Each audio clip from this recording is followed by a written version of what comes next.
আসসালামু আলাইকুম রহমতুল্লাহি ওবরাকাতুহু।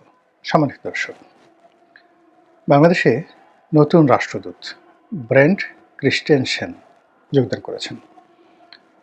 বেশ লম্বা-চড়া এবং এত যাকে বলা হয় দৃষ্টি আকর্ষণকারী মার্কিন রাষ্ট্রদূত ইতিপূর্বে বাংলাদেশে কখনো আসেননি। তিনি যদি তারেক রহমান সাহেবের পাশে দাঁড়ান কিংবা জামাতের আমিরের পাশে দাঁড়ান, তাহলে জামাতের আমির এবং তারেক রহমান সাহেবকে মনে হবে রীতিমতো বামুন, তার কোমর পর্যন্ত।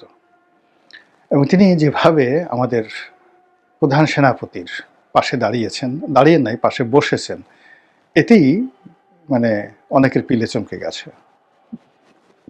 সেনাপ্রধান অনেক দূরে বসে আছেন। আমাদের তো সেনাপ্রধান বাংলাদেশের অ্যাভারেজ যে হাইট সেরকম 5 ফিট 5 ইঞ্চি বা 6 ইঞ্চি। আবার একটু উনি নাদুস-নুদুস মোটা হওয়ার কারণে তাকে আরও খাটো মনে হয়।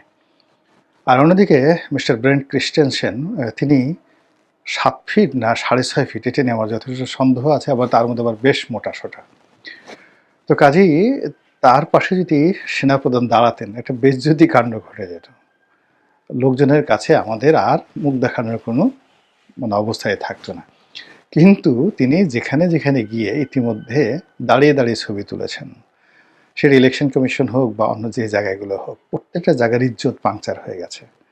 আমাদের কেন জানি এখন রাষ্ট্র ক্ষমতাতে সুরঞ্জিত সেনগুপ্তের মতো ওরকম লম্বা-চড়া, তোফায়েল সাহেবের মতো এরকম সুদর্শন স্মার্ট রাজপুরুষ নেই, কিংবা হোসেন মোহাম্মদ এরশাদ সাহেবের মতো ওইরকম রাজপুরুষ নেই।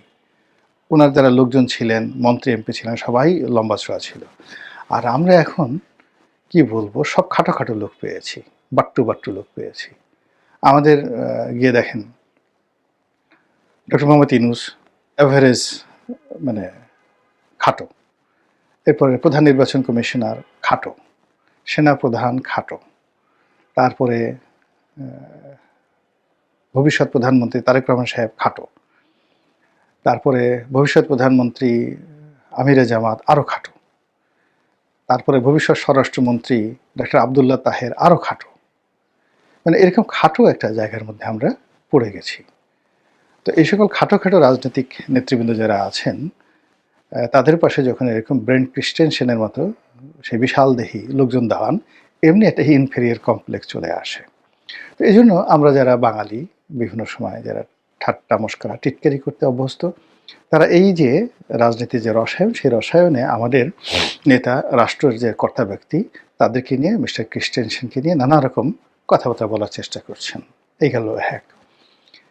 2 নম্বর হলো যে মিস্টার ব্রেন্ট ক্রিস্টেনসেন তিনি সাধারণ কোনো ব্যক্তি নন। একে তো মার্কিন রাষ্ট্রদূত, তার উপর ডোনাল্ড ট্রাম্পের রাষ্ট্রদূত, তার উপর বাংলাদেশের সমস্যা, তার উপর আবার তাকে বিশেষভাবে ট্রেনিং দিয়ে বুঝিয়ে শুনিয়ে বিশেষ একটা পরিস্থিতিতে বাংলাদেশে পাঠানো হয়েছে, যখন বার্মা অ্যাক্ট বাস্তবায়ন, রোহিঙ্গাদের সঙ্গে যুদ্ধ করা, তারপরে রোহিঙ্গাদেরকে পুনর্বাসন করা, রোহিঙ্গাদের মধ্যে যুদ্ধংদেহী যে গ্রুপ রয়েছে তাদেরকে দমন করা, এবং এই গ্রুপটিকে আবার মায়ানমারে নিয়ে মায়ানমার জান্তা সরকারের বিরুদ্ধে কাজ করা। যেভাবে মধ্যপ্রাচ্যে কুর্দিদেরকে ব্যবহার করানো হয়েছে, এই আমেরিকা করেছে। তাদেরকে অস্ত্র দিয়ে শস্ত্র দিয়ে প্রথমে আইএসের বিরুদ্ধে যুদ্ধ করিয়েছে, তারপরে সিরিয়ান আর্মির বিরুদ্ধে যুদ্ধ করিয়েছে, তাদেরকে তুরস্কের বিরুদ্ধে যুদ্ধ করিয়েছে, ইরানের বিরুদ্ধে তাদেরকে যুদ্ধ করিয়েছে, পুরো মধ্যপ্রাচ্যকে তছনছ করে দিয়েছে কিন্তু এই কুর্দি জনগোষ্ঠী দ্বারা। দিয়ে আবার তাদেরকে ডলা দিয়ে ভিক্ষুক বানিয়ে তারা চলে আসছে। এই আমেরিকা তাদেরকে লোভ দেখিয়েছিল যে গত 100 বছর ধরে কুর্দিরা যে দাবি নিয়ে লড়াই করছিল, সেই লড়াইয়ের প্রেক্ষিতে তারা স্বপ্ন দেখেছিল বা লড়াই করছিল যে মধ্যপ্রাচ্যের একটা বিরাট অংশ, তার সঙ্গে সিরিয়া, তারপর তুরস্কের একটি বিরাট অংশ, ইরাকের একটি বিরাট অংশ এবং ইরানের একটি বিরাট অংশ, এটা মিলিয়ে একটা স্বাধীন কুর্দিস্তান দখল করার বা তৈরি করার যে স্বপ্ন তাদের মধ্যে ছিল, এবং সেই স্বপ্নটি দ্বিতীয় বিশ্বযুদ্ধের পরে জেনারেল আইসেনহাওয়ার তাদেরকে কমিটমেন্ট দিয়েছিল, কিন্তু তারা সেটা করেনি। তো যাই হোক, সেই স্বপ্নটা বাস্তবায়ন করানোর জন্য এই সময়টাতে তারা লোভ দিয়ে তাদের দ্বারা যুদ্ধ করিয়ে স্বার্থ নিয়ে তারা চলে গেছে ফুটফুস। এখন কুর্দিরা মার খাচ্ছে, সবার হাতে মার খাচ্ছে, সিরিয়ার হাতে মার খাচ্ছে, ইরাকের হাতে মার খাচ্ছে, ইরানে মার খাচ্ছে, ইরানে তো নামই নিতে পারছে না, আর তুরস্ক তারা মার খাচ্ছে।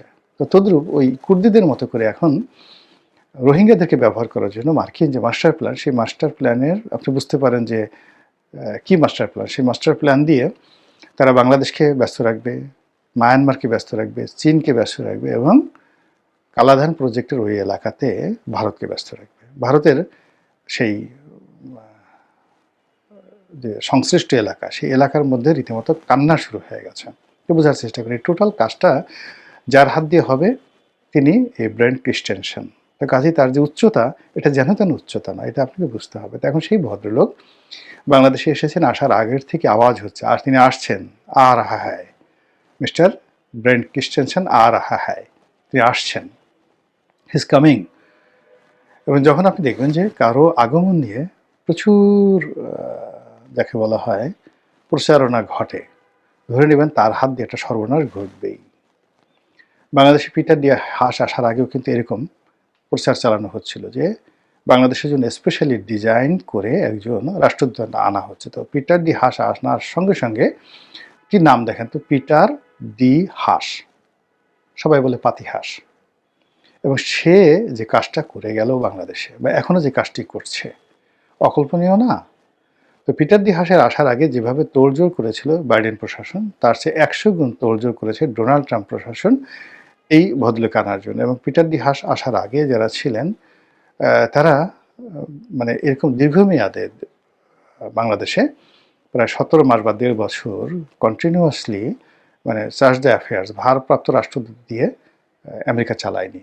কিন্তু মিস্টার ব্রেন্ট ক্রিস্টেনসেনের কার্যকালকে গ্লোরিফাই করার জন্য, গুরুত্ব দেওয়ার জন্য তারা এই 17 মাস ধরে তাকে ট্রেনিং দিয়েছে, তার নিয়োগ চূড়ান্ত করেছে এবং করে তাকে সেইভাবে এম্পাওয়ার্ড করেছে। এবং সেই পাওয়ার নিয়ে তিনি এখন বাংলাদেশে ঘোরাফেরা করছেন। তার সেই বিশাল দেহ নিয়ে তিনি যার পাশে দাঁড়াচ্ছেন, মুহূর্তের মধ্যে সেটা মেরুমান হয়ে যাচ্ছে। যেখানে যাচ্ছেন সেই জায়গার সর্বনাশ ঘটে যাচ্ছে, সেখানে একটা আতঙ্ক তৈরি হচ্ছে, একটা বিতর্ক তৈরি হচ্ছে। কেন, কি কারণে নির্বাচন হয়ে যাবে, এখন সব কিছু হচ্ছে, কেন এরকম হবে, এই জিনিসগুলো নিয়ে আলোচনা হচ্ছে। তো যাই হোক, মিস্টার রাষ্ট্রদূত, মার্কিন রাষ্ট্রদূত, তিনি কথা বলেনই বলতে গেলে, শুধু একটাই কথা বলছেন, যে কথা তছনছ হয়ে গেছে সব কিছু। তাকে নিয়ে ঘুসঘুস কুসকুস ফুসফুস করার কোনো অবকাশ তিনি রাখেননি। তিনি সোজা বাংলায় বলে দিয়েছেন যে তিনি এই বাংলাদেশে বসে আওয়ামী লীগ, বিএনপি, জামাত, হেফাজত, তারপর সে তাবলিগ যারা আছে, এমনকি ঢাকা শহরে গুন্ডা পান্ডা, আন্ডারওয়ার্ল্ডের ডন, তারপর শেষে যারা পথবধূ পতিতা, যারা তৃতীয় লিঙ্গের মানুষ, তাদের সাথেও তাদের যোগাযোগ হয়, বাংলায় বলে দিয়েছেন। এবং এটা তারা তাদের রুটিন ওয়ার্ক অনুযায়ী কাজ করে। কথাটা কেন আসলো? কেউ কেউ বলার চেষ্টা করছিল যে আওয়ামী লীগের সঙ্গে তাদের একটা যোগাযোগ আছে। তো তিনি কোনো নাম মেনশন না করে তিনি বলছেন শুধু আওয়ামী লীগ না, বাকি সবার সাথে তাদের যোগাযোগ আছে। ফলে কি হলো, অন্যান্য যারা আছেন তারা চুপচাপ রয়ে গেছেন। এর কারণ যদি আমেরিকা খোঁটা দিয়ে বলে যে আওয়ামী লীগের জমানাতে তোমরা কি গোপনে কাজ করোনি, তাদের কাছে তো সব রেকর্ড আছে। ফলে পুরো রাজনৈতিক অঙ্গন তার এক বক্তব্যে চুপচাপ হয়ে গেছে। তা বোঝার চেষ্টা করুন যে তিনি কি কথা শিখে এসেছেন। আর আমেরিকা এমন একজন লোকে পাঠিয়েছে যে যাকে দাঁড়া করালে বাকি সব ছোট হয়ে যায়, তার যে উচ্চতা, এবং সেই উচ্চতা নিয়ে তিনি নির্বাচন কমিশনে যাচ্ছেন, সেই উচ্চতা নিয়ে তিনি চিফ জাস্টিসের কাছে যাচ্ছেন। ও আমাদের চিফ জাস্টিসও কিন্তু লম্বা না, তিনিও ওই আমাদের প্রধান সেনাপতির মতো ওইরকমই গাট্টা গুট্টা আর কি। তো যার জন্য যেখানে যেখানে যাচ্ছেন, যারা বুদ্ধিমান তারা মানে চেয়ারে বসে ওনার সাথে ছবি তুলছেন। আর যারা এই সতর্কতাটুকু অবলম্বন করতে পারেনি, যারা দাঁড়িয়ে ছবি তুলতে গেছেন, তাদের সবারই কিন্তু ইজ্জতহানি ঘটে গেছে ইতিমধ্যে। এখন এই যে মিস্টার রাষ্ট্রদূত, তিনি যে দৌড়দাড়ি করছেন এই নির্বাচনের এই সময়টাতে, যখন সবাই ধরেই নিয়েছে এখানে 90% বিএনপি ক্ষমতা আসবে, 10% জামাত ক্ষমতা আসবে। তো এই অবস্থায় তিনি সবার সাথে যোগাযোগ করছেন। ইট মিনস তিনি কাউকে এভাবে নম্বর দিচ্ছেন না।